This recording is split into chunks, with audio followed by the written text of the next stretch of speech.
মা এটাই আমার কাজ, কি করব? চারুর মা সিদ্ধান্ত নিলেন এবার চারুর একটা ভালো বিয়ে দিতে হবে। বিয়ে দিলে অন্তত রোজ রোজ কেচ্চা উঠবে না।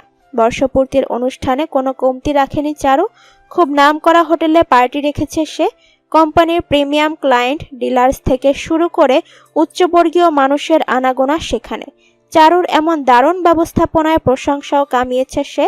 শ্রাবণের প্রশংসা যদিও তার নসিবে জোটেনি, কিন্তু অফিস কলিগ, স্টাফ সবাই তার বাহবা করেছে।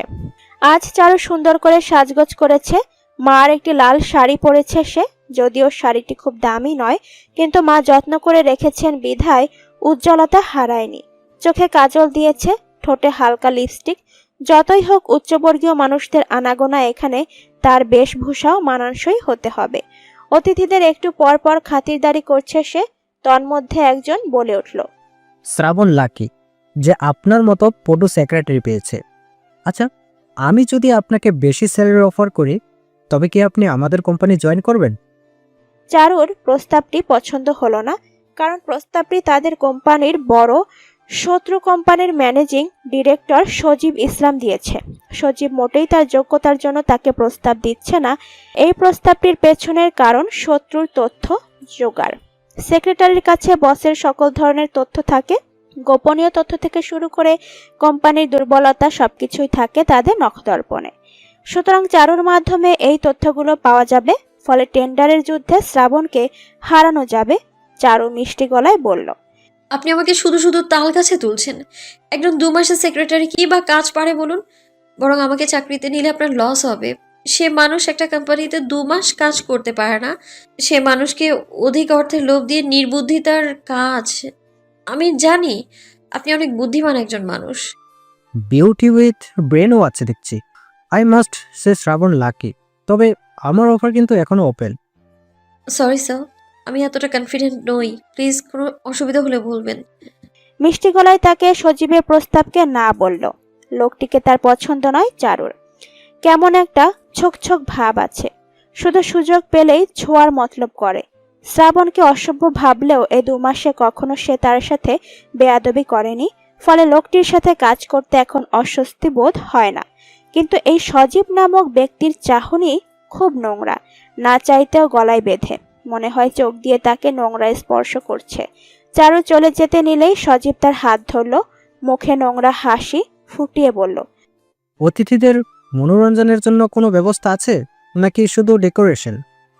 চারু হাতটা কোনো মতে ছাড়িয়ে বলল, মন্ত্রী সাহেব হয়তো এসে গেছেন, আমি একটু আসি।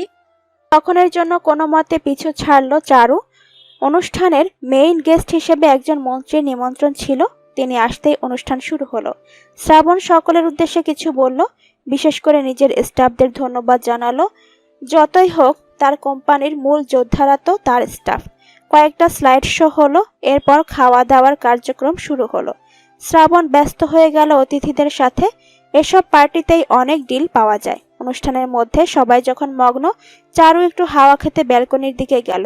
পা ব্যথা করছে, উঁচু স্যান্ডেল পরা উচিত হয়নি। এতবার সিঁড়ি বাইতে হয়েছে, সে এখন আফসোস করছে। জুতো জোড়া খুলে একপাশে রাখলো সে।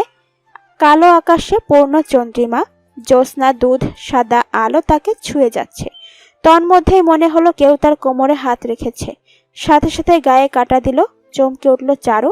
নাকে তীব্র মদের কটু গন্ধ আসছে। পেছনে ঘুরতেই দেখল সজীব দাঁড়িয়ে। চারু হাত ছাড়া দিল তার। সজীব নিরুদ্বেগ স্বরে বলল, ভয় পেয়েছিলে? স্যার, আমার এমন গা ঘেঁষাঘেঁষি পছন্দ নয়। Don't tell me. শ্রাবণ তোমার সাথে এমন করে না। সরি। সেক্রেটারিদের সাথে বসের কেমন সম্পর্ক থাকে সেটা সবার জানা। সারাদিন একসাথে নিশ্চয়ই কিতকিত খেলো না? চারুর ইচ্ছে হলো লোকটাকে চড় মেরে তার মুখ ভেঙে ফেলতে, যেন এমন নোংরা কথা আর না বলতে পারে। কিন্তু একটি অনুষ্ঠান চলছে, লোকটি তাদের অতিথি, কিছু বললে ঝামেলা হবে। উপরন্তু লোকটি নেশা করেছে। মাতালদের সাথে বেশি কথা বলা ঠিক নয়। চারু এড়িয়ে যেতে চাইলে সজীব তার হাত টেনে ধরে বলল, তোমাকে প্রথম দেখাতেই আমার ভালো লেগেছে। এমন পুতুলের মতো সেক্রেটারি হলে আমিও সাধু পুরুষ হতাম না। শ্রাবণ যে সাধু পুরুষ নয় আমি জানি, তাই তোমাকে বলছি। কত দেয় তোমাকে? স্যার, হাত ছাড়ুন। যদি না ছাড়ি? থাপড়ে আপনার দাঁত ফেলে দেব। এতক্ষণ চুপ করে আছি বলে মনে করবেন না আমি দুর্বল? বলেই চারুর সাথে অসভ্যতা শুরু করলো সে। তাকে জড়িয়ে ধরে চুমু খাবার চেষ্টা করলো সজীব। চারু তাকে ধাক্কা দিয়ে সরাতে চাইলে প্রথমে পারল না, কারণ পুরুষ মানুষের শক্তির কাছে ক্ষুদ্র মেয়ে মানুষের শক্তি। সজীব তাকে নোংরাভাবে স্পর্শ করার চেষ্টা করলে সে পায়ে সজোরে লাথি বসিয়ে দিল। মাতাল সজীব একটু বেসামাল হলো, সেই সুযোগে ঠাটিয়ে চর বসালো চারু। আকস্মিক চরে সজীবের সদ্বিত ফিরল। সে কঠিন নয়নে তার দিকে তাকালো। চারু রোষ মিশ্রিত স্বরে বলল, আর একবার আমাকে ছোঁয়ার চেষ্টা করলে তোর মুখ ভেঙে দেবো হারামজাদা। মাতাল হবার দরুন সজীব পাল্টা উত্তর দেবার সুযোগ পেল না। সে নিজেকে সামলাতে সামলাতে চারু সেখান থেকে চলে গেল। ফলে আহত হিংস্র জানোয়ারের মতো গজরাতে গজরাতে বলল, শালি, তোকে দেখে নেব। চারুর আর পার্টিতে থাকতে ইচ্ছে হলো না। সে তখনই বাসায় চলে গেল। সারা গা কাটা দিচ্ছে, গা গোলাচ্ছে, মনে হচ্ছে বিষ পোকা তাকে কামড়েছে। এত জঘন্য অনুভূতি এই প্রথম হয়েছে তার। যদি সত্যি কোনো অঘটন ঘটত, কি হতো তখন? নিজের সম্ভ্রমহানি থেকে ভয়ঙ্কর আর কি হতে পারে? সেদিন রাতে দীর্ঘ সময় ধরে সে গোসল করলো, সারা গা ধুলো সাবান ঘষে ঘষে। তার মনে হলো তার গায়ে এখনো ময়লা লেগে আছে। রাত কাটলো একেবারে নির্ঘুম। সকালে শ্রাবণকে ফোনে জানালো। সামি অসুস্থ, আজ আসবো না, আপনাকে অ্যাপ্লিকেশন পাঠিয়েছি। শ্রাবণ হো বলে ফোন রেখে দিল। চারু মন ভালো করতে মোবাইলটা হাতে নিল। ফেসবুকের ফিড খুলতেই দেখলো একটি খবর, দুর্ঘটনার খবর। মাতাল অবস্থায় গাড়ি চালানোর জন্য রাজপথে একটি গাড়ি এবং ট্রাকের সংঘর্ষে শিল্পপতি নুরুল ইসলামের পুত্র সজীব ইসলামের মৃত্যু। চারু স্থির নয়নে চেয়ে রয়েছে মোবাইলের ফিডের দিকে। শেষ লাইন ২-৩ বার পড়ল। শরীর কাঁপছে তার। সজীব ইসলামের মতো মানুষের মৃত্যুতে ব্যথিত হবার কোনো কারণ নেই। অন্তত গতরাতের কুৎসিত স্মৃতির পর তো একেবারেই নয়।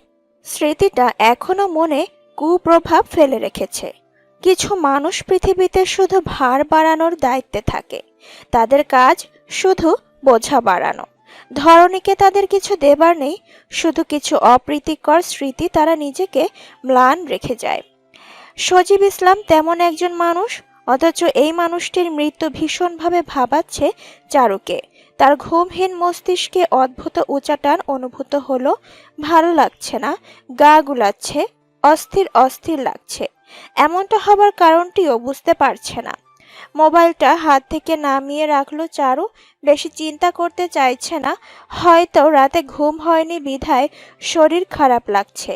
চারুর একটা দোষ, ঘুম থেকে উঠলে আর ঘুমোতে ইচ্ছা করে না। তাই চা খাবার উদ্দেশ্যে রান্নাঘরের দিকে পা বাড়ালো। চুলায় টকবক করে ফুটছে গোসলের পানি। চারুর বাবার ঠান্ডার সমস্যা রয়েছে। তিনি বছরের ১২ মাস গরম পানি দিয়ে গোসল করেন। গ্যাসের লাইন থাকার সুবিধা, নয়তো সিলিন্ডার কিনতে হলে এই নবাবই দেখানো যেত না। চারুর মা পটল ছুলাচ্ছেন। আজ পটল আর ট্যাংরা মাছ রান্না করবেন তিনি। স্বামীর ট্যাংরা মাছ খেতে ইচ্ছে করছে। চারুকে দেখে পটল কাটতে কাটতেই শুধালেন, কিছু লাগবে? চুলা ফাঁকা আছে, একটু পরে রান্না বসাবো, তখন চুলা ফাঁকা পাবি না। চা করব। এই বেলায়? মাথা ধরেছে, ঘুম হয়নি কালকে। মেয়ের কথায় চারুর মা মুখ তুললেন। পূর্ণ দৃষ্টিতে মেয়েকে দেখলেন, চিন্তিত স্বরে বললেন, শরীর কি বেশি খারাপ? না, তেমন কিছু না, কাজের অনেক চাপ তো, তাই আর কি।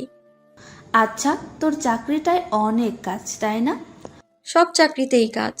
কেউ কি আর মুখ দেখে টাকা দেয় মা? তোমাকে খাটিয়ে তোমার আখের ছোবড়া না বানালে কোম্পানির থেকে ১ পয়সাও পাবে না, এটাই বাস্তবতা।